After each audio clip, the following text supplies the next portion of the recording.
My name is Yulady Saluti, and I am first of all, I'm a mother and a wife, and I am a yoga instructor. I am a cancer, I guess I could now say survivor.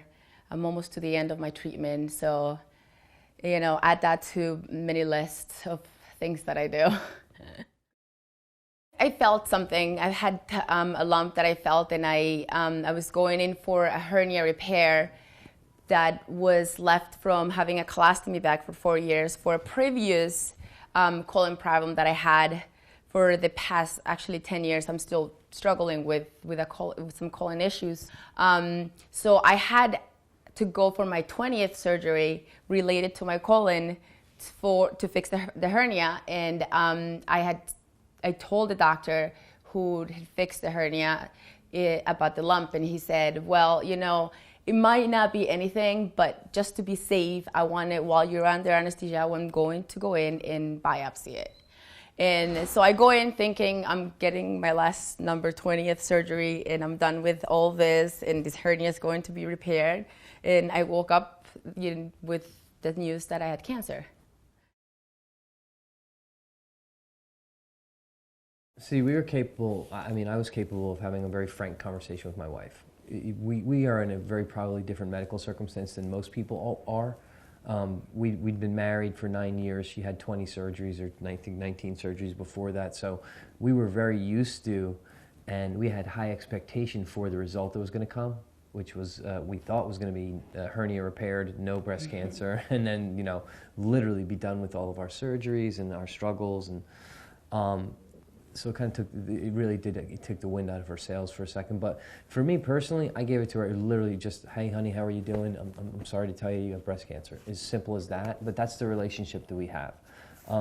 For other caregivers, I would only want to say to them, be true to your relationship that you have with that person. I don't think there's any easy pill that you can hand someone to swallow that, like, you have cancer, what stage it is, especially when you're telling them for the first time and you don't know how bad it is or what the result might be or where it's going to go. And for us, like I said, it's a relationship issue to me. It's how do you react with that person. If I had to tell my mother she had cancer, I'd tell her maybe differently than I would tell Yulady, for example. First thought when my husband told me I had breast cancer was, really? Like, how can this be possible? I just gone through so much.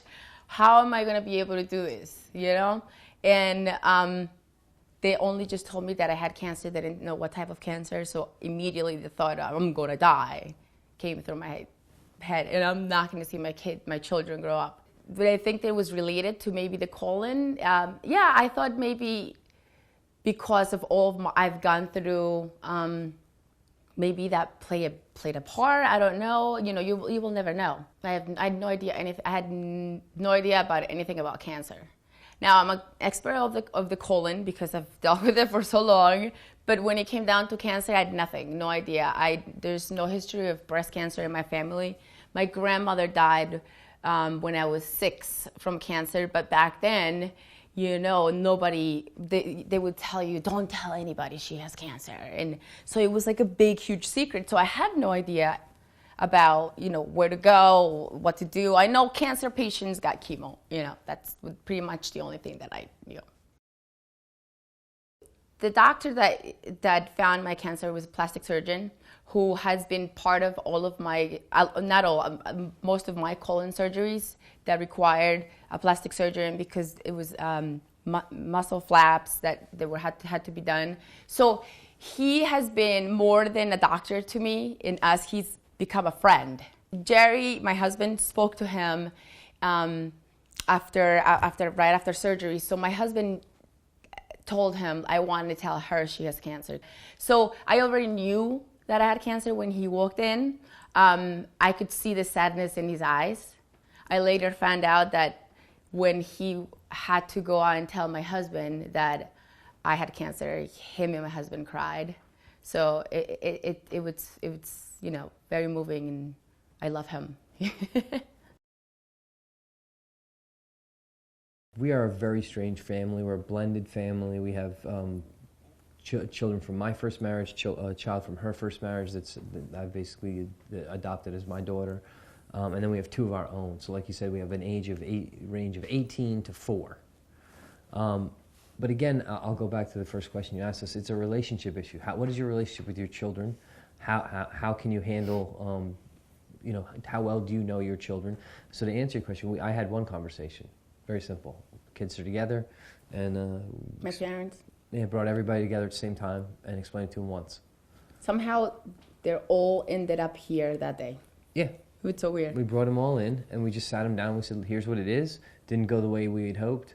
Here's what we're going to do about it, and here's what we need from you. Well, we did it like we do everything else. We just researched the living hell out of it. Tried to learn as much as humanly possible, as quickly as possible about that type of cancer, who's the best doctor for it. And that part's actually empowering because you feel like you're actually doing something. You're really not, but you feel like you're doing something. So yeah, we researched it, and we tried to figure out a plan of action. We made all these, I made a Google Drive on the computer where I stored every document, and I researched each of the doctors impeccably to make sure that they were the proper person to be doing the job. And that's us. That's the way we've always handled her illnesses. That's not probably very, that's not the easiest thing for most people to do. Thank God for the internet these days. But my suggestion to anybody that's looking into that first 3 or 4 days or 5 days where you just don't know what's going to happen to you is educate yourself as best you can, and that's what we did. You know what? My doctor, Dr. Pio, he's so amazing that he knew that I had questions because I had no idea. So he ran upstairs and he asked his friend, Dr. Gendler, who ended up being my breast surgeon, who was on her way out to go to an opera in New York, to stop by at the operating room and talk to me and just hold my hand. And I was so thankful for that, because this woman came and she was all dressed up and she held my hand and she said, "It's okay. These might not be anything. It's, it might be a slowing, growing cancer." That was so amazing because it really calmed my nerves. It gave me a little bit of hope, and it made me realize, hey, I might not die from this. So that helped me. Then after that, I came home and we started Googling. Yeah. That's when you go, okay, what comes next? I looked at Jerry. I said, where do we go from here? The double mastectomy, I got to tell you, out of all of the surgeries that I had, it was pretty painful. And I mean, I've had a lot of stomach surgeries and colon. The double mastectomy was a painful surgery, but the pain didn't last too long. It was like a 3-day thing. Instead of, I usually recuperate from my surgeries, it'll be like a day, maybe of taking my painkillers.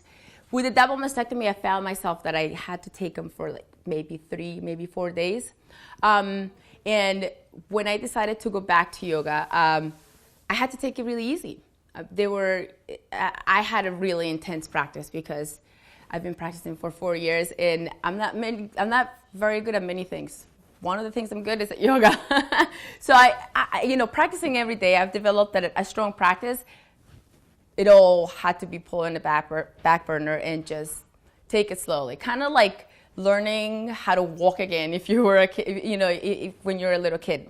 So I went to a class and I just took it slowly. If I had to do a high plank or a high push-up, I would just maybe bring my knees down. And if I had to go into a low plank, that they call chaturanga in yoga, I wouldn't do it. I would just skip it, If I felt like, something is pulling, I would just sit down and just close my eyes and breathe.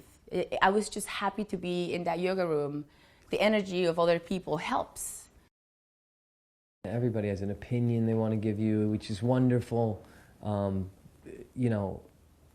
But at the end of the day, it's a process that we tended to worry about together, and that's something that I think is unique about our situation. We're so close as a husband and a wife. We're very lucky in that regard, but there's layers and layers upon layers of who asks you about what and how many questions you get, and everywhere from me going back to work and people asking about what's going to happen from there, to the kids asking you, to extended family, to our yoga family that we're a part of. So everyone has a piece of advice, and my advice to other people is don't necessarily listen to other people's advice, but do what you think is right for your family. So for us, I personally, for us, I'm the one that's charged with find the right doctor, get the appointments. That she was very upset, and it was difficult for her to swallow because we really thought we were finished with all of her surgery. So I'm the one that ends up doing the research aspect of it. So my suggestion to anyone that's going through it would be pick one point person that's going to do the majority of the legwork, the research, the gathering, the appointment making. Organizational skills were, I think, hugely important in the process. So be highly organized. And then depending on, like for us, I have my mother as an excellent outlet. She's a super intelligent woman. She sits through every surgery with us. She asks more questions of the doctor than I do. But the initial part is me, and then we kind of trade off. And then what happens is from there, like her parents who are speak less English, her dad is a wonderful guy, and he'll call at least 2, 3, 4, 5 times a week. How's Yulady doing? And it's a different kind of conversation that I'll have with him than I will with my mother, than I would with you, than I would with Isabella and Ashley, for example, our daughters, that I might with my sons. So it's just, to me, it's you have to attack each question that's asked of you in a way that's going to assist that person going forward. So when we're answering a question for her father, we know he's not educated about cancer. So I answer it one way. I'm more positive with him, for example. Everything's going to be fine, Pop. Don't worry about it. We got this. Don't sweat it. It's just breast cancer. No one dies from this, versus my mother who's, is it squamous? Is it ductal? Is it non-ductal? What stage? Is it stage B, stage D? That's the kind of conversation you can have with my mother. So it's kind of different for every person that asks. Yeah, my mother would also be, very worried, and would start to cry if you had that conversation that you had with your mom, with my mother. She would be like, yeah, and I'm not going to go tell my 6-year-old child that their mother has the possibility of dying from cancer. That's just not going to happen like that, When my tumor was found, it was really big, and the cells within the tumor were multiplying really fast. The doctors told me that it was probably going to be in my lymphatic system. So we expected that fully because it's such an aggressive tumor. Then when I had my double mastectomy, we were all surprised that it didn't get in my lymphatic system. They did remove 3 lymph nodes just to be saved, but it wasn't. And I truly, truly believe that in my heart that because I lived, prior to that, a life with, a raw, vegan, and gluten-free, all organic, I believe that that's why the cancer didn't spread to my lymph nodes. Mm-hmm. That's what I truly, truly believe.